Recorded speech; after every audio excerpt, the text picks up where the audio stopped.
Áudio 24. A vida do irmão Lourenço. Livro A Prática da Presença de Deus. O irmão Lourenço não via nada além do plano de Deus em tudo o que lhe acontecia. Como ele amava tanto a vontade do Senhor, era capaz de submeter sua própria vontade totalmente à de Deus. Isso o conservava numa paz contínua. Mesmo quando lhe contavam sobre alguma grande maldade do mundo, ele simplesmente elevava seu coração a Deus, confiando que ele usaria aquela situação para o bem de forma geral. Mesmo quando era interpelado sobre qual seria sua resposta se Deus lhe desse a escolha entre viver ou morrer e ir para o céu imediatamente, o irmão Lourenço dizia que deixaria a escolha para Deus, porque ele não tinha nada mais que fazer a não ser esperar até que Deus lhe revelasse sua vontade. A ligação natural que as pessoas têm com seu país e que carregam até mesmo quando estão nos lugares mais sagrados não o preocupava. Ele era igualmente amado por aqueles que tinham inclinações opostas. Ele desejava o bem em geral, sem levar em consideração quais eram as pessoas que estavam recebendo esse bem. Ele era um cidadão do céu, não preocupado com as coisas desta terra. Sua visão não era limitada pelo tempo, porque ele não contemplava nada além do eterno e tinha se tornado eterno como ele. O amor de Deus reinava de forma tão completa no coração do irmão Lourenço que ele havia direcionado todas as suas afeições para o amado. A fé o fez considerar a Deus como a verdade soberana. A esperança o fez pensar de Deus como a completa felicidade. E o amor o fez imaginar a Deus como o mais perfeito de todos os seres, como a perfeição em si mesmo. Todas as coisas eram o mesmo para ele, cada lugar, cada trabalho. O bom irmão encontrara a Deus em todo lugar, tanto ao consertar sapatos, quanto a orar junto com a comunidade. Ele não tinha pressa em ir aos retiros, porque encontrava o mesmo Deus para amar e adorar durante seu trabalho, como lá no meio do deserto. Seu único meio para ir a Deus era fazer todas as coisas pelo amor dele. Por isso, ele era indiferente em relação ao que fazia. Tudo o que importava era fazê-lo para Deus. Era ele e não a atividade que ele considerava. Ele sabia que quanto mais a tarefa a realizar era oposta à sua inclinação natural, mas seria o mérito de seu amor em oferecê-la a Deus.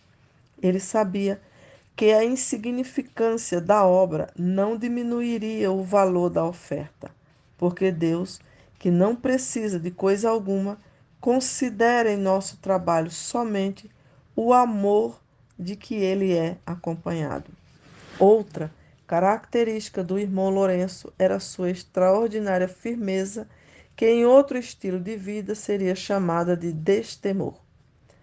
Ela revelava uma alma magnânima, elevada acima do medo e da esperança em tudo o que não fosse Deus.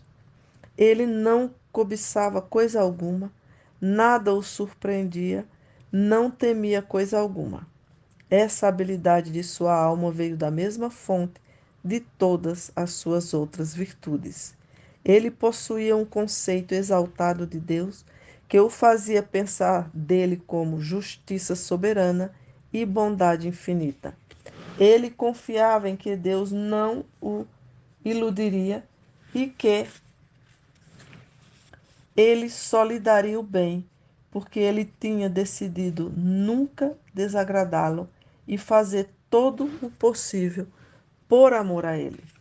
Longe de amar a Deus como resposta aos seus benefícios, ele o teria amado mesmo se não houvesse punição para evitar ou recompensa para receber.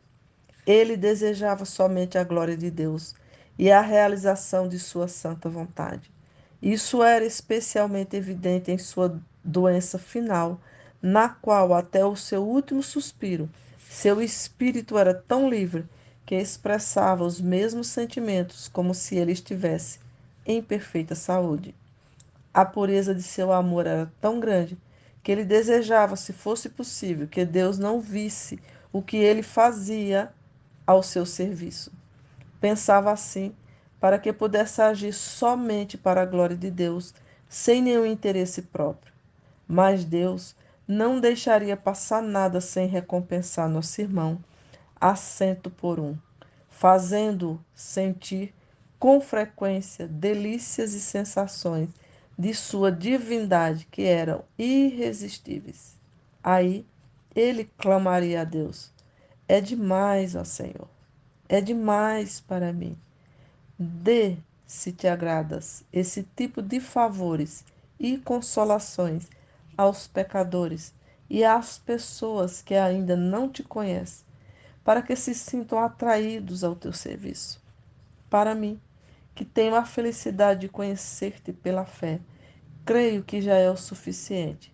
Mas porque eu não devo recusar coisa alguma de tua mão, tão rica e generosa, eu aceito, ó meu Deus, os favores que tu me dás.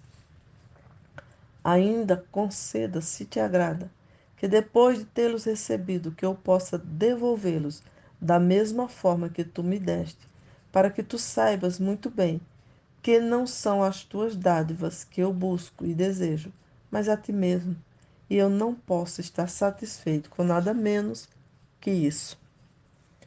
Mesmo que esses períodos de oração inflamassem seu coração totalmente com amor, ele nem sempre era capaz de conter seus efeitos. Ele frequentemente era visto, contra sua vontade, com um semblante muito radiante. Lastimando-se pelos anos passados, antes de começar a permanecer no amor de Deus, o irmão Lourenço falaria sobre isso a seus amigos. Ó bondade, tão antiga e tão nova! Quanto me demorei para amar-te! Não hajam desta maneira, meus irmãos. Vocês são jovens. Lucrem desta confissão sincera que faço a vocês, do pouco cuidado que eu tive no consagrar meus primeiros anos a Deus. Consagrem-se totalmente ao seu amor, porque para mim, se eu soubera antes, e se alguém tivesse me contado as coisas que lhe estou contando agora, eu não teria esperado tanto tempo para amá-lo. Creiam-me e considerem como perda todo o tempo que não é gasto em amar a Deus. Uma vez que amar a Deus e amar ao seu próximo, na verdade são a mesma coisa. O irmão Lourenço considerava aqueles que o cercavam com o mesmo afeto que sentia pelo Senhor. Ele cria ter sido isso o que Jesus Cristo expressara no Evangelho, que qualquer coisa que fosse feito para o mais humilde dos irmãos era como se estivesse sendo feito para o próprio Jesus. Ele era particularmente cuidadoso em servir a seus irmãos, a despeito do que estivesse fazendo, e especialmente quando ele estava trabalhando na cozinha. Ali, ele os tratava como se fossem anjos, com uma caridade que foi uma inspiração para todos os que o sucederam. Ele assistiu aos pobres em suas necessidades, tanto quanto estava ao seu alcance. Ele os consolava quando tinham problemas, oferecendo-lhes seu conselho.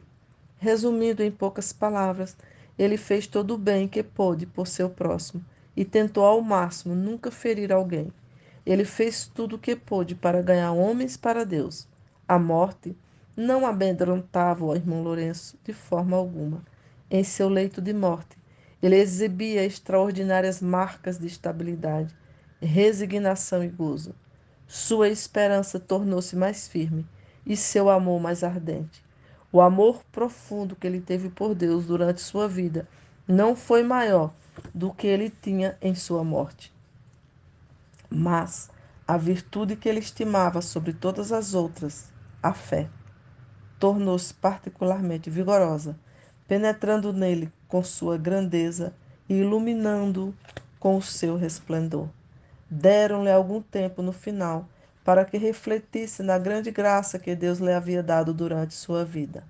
Quando lhe perguntaram como ele havia gasto aquele tempo, ele respondeu que ficara fazendo o que estaria fazendo por toda a eternidade, louvando a Deus, adorando-lhe e amando-o com todo o seu coração. Esse é o nosso único propósito, irmãos: adorar a Deus e louvá-lo, sem nos preocuparmos com o resto. No dia seguinte, o 12 de fevereiro de 1691, sem agonia alguma e sem perder nenhum de seus sentidos, o irmão Lourenço, da Ressurreição, morreu nos braços do Senhor. Aos 80 anos de idade, devolveu sua alma a Deus com a paz de alguém que cai no sono. Sua morte foi como uma soneca que o ajudou a passar desta vida para outra, muito mais abençoada.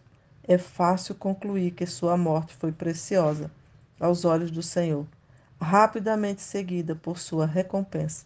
E agora ele está desfrutando da glória e tendo sua fé recompensada por uma visão clara, suas esperanças por possessões e sua amiga caridade por um amor consumado.